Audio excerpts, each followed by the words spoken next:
And this is the union boss. Okay, his name is Hero Daggett, and he's the one that's basically instituting this strike because he said that they want a 77% raise over 6 years, and they want to reduce automation. Make sure y'all hit a like for the algorithm, subscribe to the channel, and turn on your notifications.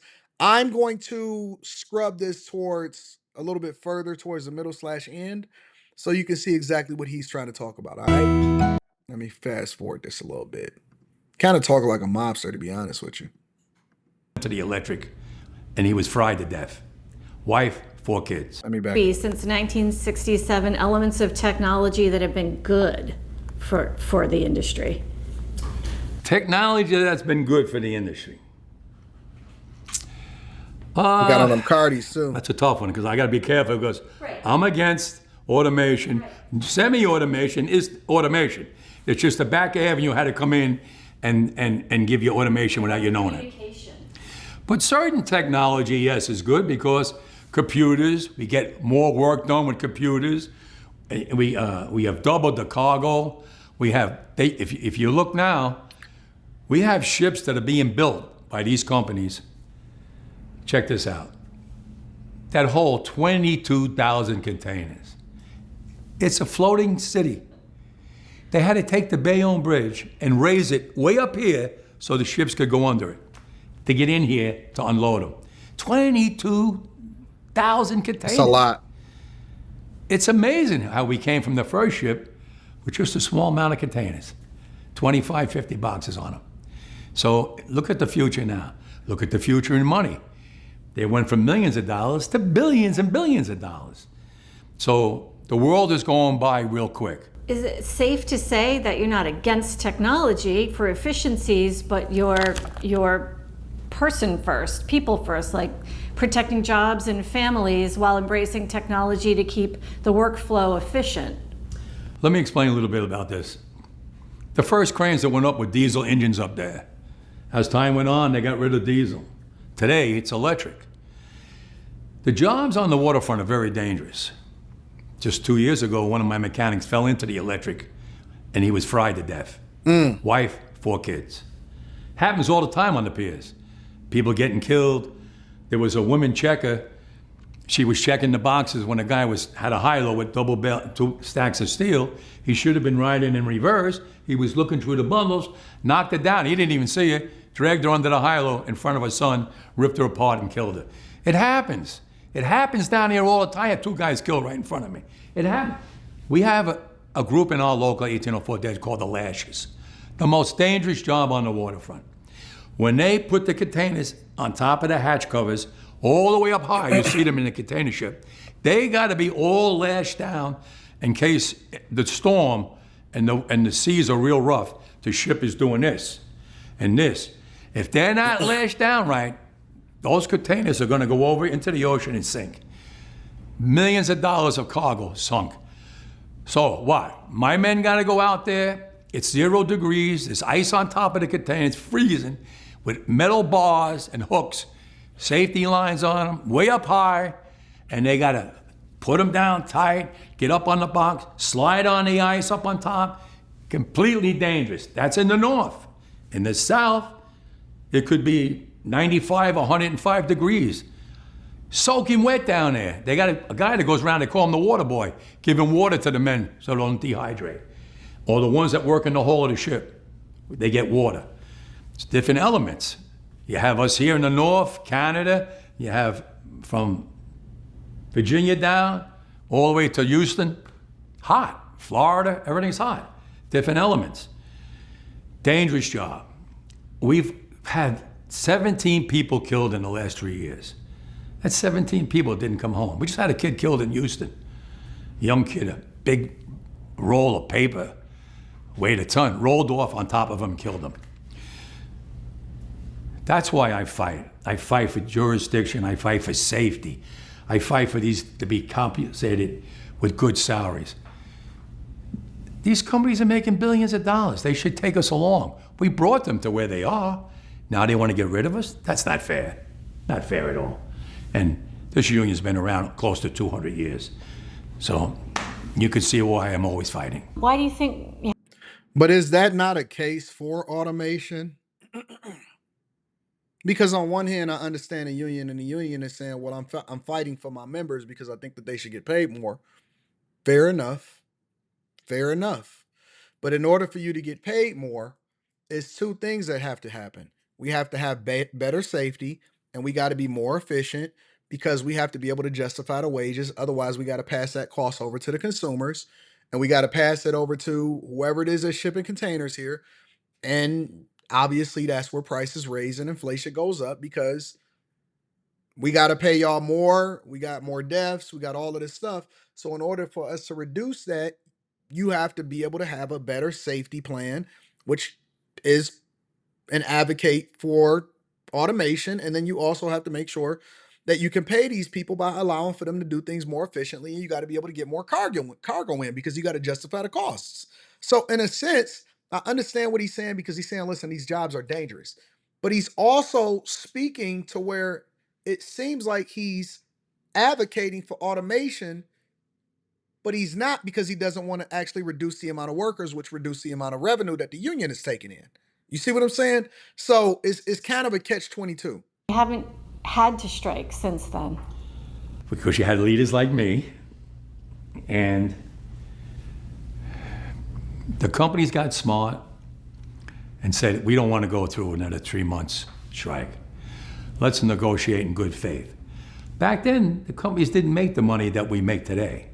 So we negotiated in good faith. We went with 6-year contracts. And we got $1 raise, $1.50 raise for 6 years. It was great. It was a lot of money compared to 80 cents for 3 months. But today's world, it's changing into the future. They're not making millions no more. They're making billions. And they're spending it fast as they make it. I want a piece of that for my men. Because when they made their most money was during COVID. When my men had to go to work on those piers every single day, when everybody stayed home and went to work. Not my men. They died out there with the virus. We all got sick with the virus. We kept them going. From Canada to Maine to Texas, Great Lakes, Puerto Rico, now the Bahamas, everybody went to work during COVID. Nobody stayed home. Well, I want to be compensated for that. I'm not asking for the world. They know what I want. They know what I want. And if they don't, well, then I have to go into the street and we have to fight for what we rightfully deserve. Do you think, this is my last question, do you think the threat of the strike is, they can understand the significance of that based on the recent things that have happened, like our Key Bridge, we're from Maryland, our Key Bridge collapsing and it just stopping all the ships from being able to deliver? I'm glad you brought that up, because I would like to tell you something. Okay.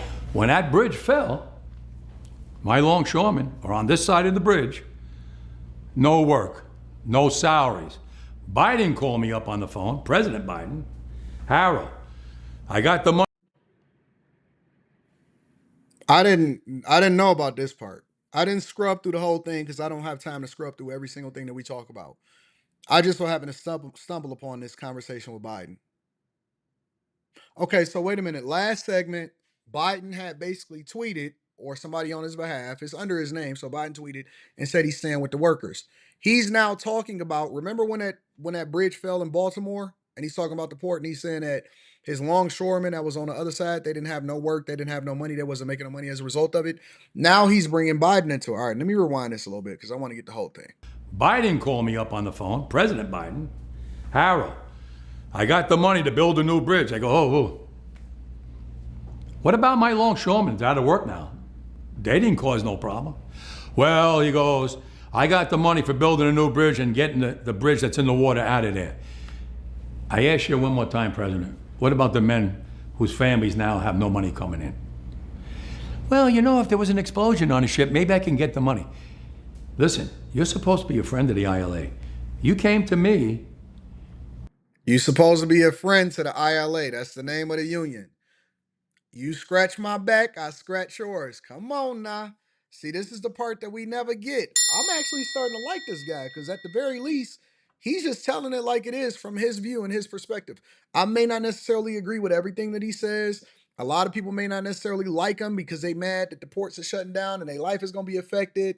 But he's just being real. He said Biden called me, and I said, listen, what about my men and what about the people that's losing money as a result of this? When you wanted the AFL CIO backing, I got it for you. You called me in the kitchen, you thanked me a million times. I'm telling you, my members need help. Well, let me see what I can do. In politics, that means you're not getting it, okay? I opened up a fund with management after the first pandemic. Let me see how much money's in that fund. I called them up. They called me back. It's $300 million. Wow, are you kidding me? We put $300 million in there? Yeah. Well, I'd like to take some money out of there and pay for those families in Baltimore. Well, Harold, it's only for pandemic.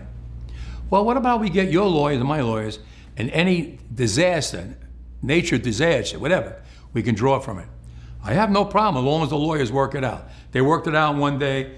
It cost me $1.2 million every week to pay for their families. Plus, they were allowed to go to unemployment. And it's over now. They're back working. The ships are going in and out. I never got no help from the government. We did it on our own, management and union. That's what we're supposed to be doing. Work. That's why the Teamsters is back in the ILA, and the Teamsters also refused to endorse Kamala Harris the first time since 1996. So they scratched your back when you called them and you said, hey, man, I need your backing in order for me to get in office. And then when they said, hey, we need you to make sure that our workers are taken care of, you was like, Politics is so dirty. It's so dirty. Working together. And I hope we get back into that right realm. Do you think that was in Baltimore? Right. So now the federal government basically they they created a supervillain. Now they created a supervillain and they want 77% raises and they don't want no automation.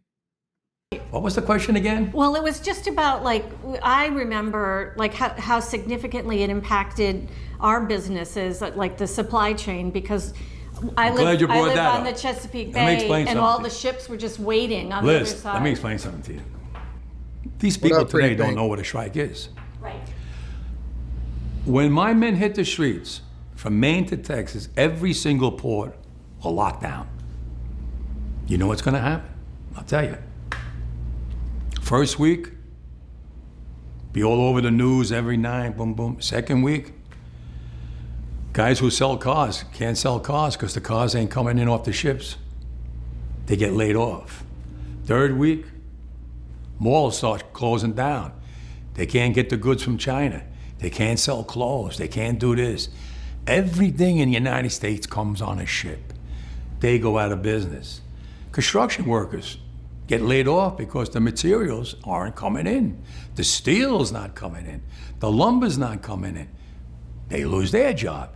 Everybody's hating the longshoremen now because now they realize how important our jobs are.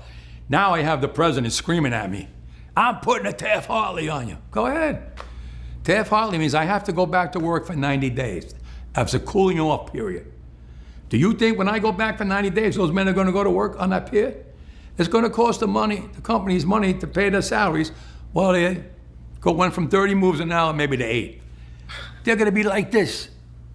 Who's going to win here in the long run? You're better off sitting down and let's get a contract and let's move on with this world. And in today's world, I'll cripple you. I will cripple you, and you have no idea. Let me get a round of applause for Harold Daggett out here in this building. Let me get around. Listen, he said the president calling, I'm going to put a whatever, tariff Daggett or whatever the heck that he said on him. All right, so you can make me go to work for 90 days, but that don't mean that we going to do nothing. Let's get a deal done now. See? Now, you want to have a conversation about why the president of the United States of America is so important? Anton, they can't get done without Congress. Anton, it doesn't really matter. They're just a figurehead. Anton, no, it matters. It matters in ways that we don't even know of because we're not even familiar with how they're being impacted across the United States of America. Don't sit here and tell me that competence is not important, that business acumen is not important. The fact that we have people, Tim Walz and Kamala Harris, in office asking to get a promotion to be president and vice president of the United States of America, but they've never ever worked in the private sector. Why they talking about going after price gouging for the people as far as why these prices is going up in grocery stores? You got the whole port shut down on the East Coast during your administration. The whole port is shut down. And they making backdoor phone calls saying that what they is gonna do, and hey man, you scratch my back, I scratch yours. Nah, dog. No. And see, he telling it. He telling it. He telling it. I'm cool with it. I don't even care no more. See, now that I got the context and I got more insight, I can make a better decision. We have an administration that is in office right now. Over the last 3.5 years, they've been overseeing everything and they trying to tell you that inflation is down and everything is going to be cool. What's going to happen over the next 60 to 90 days?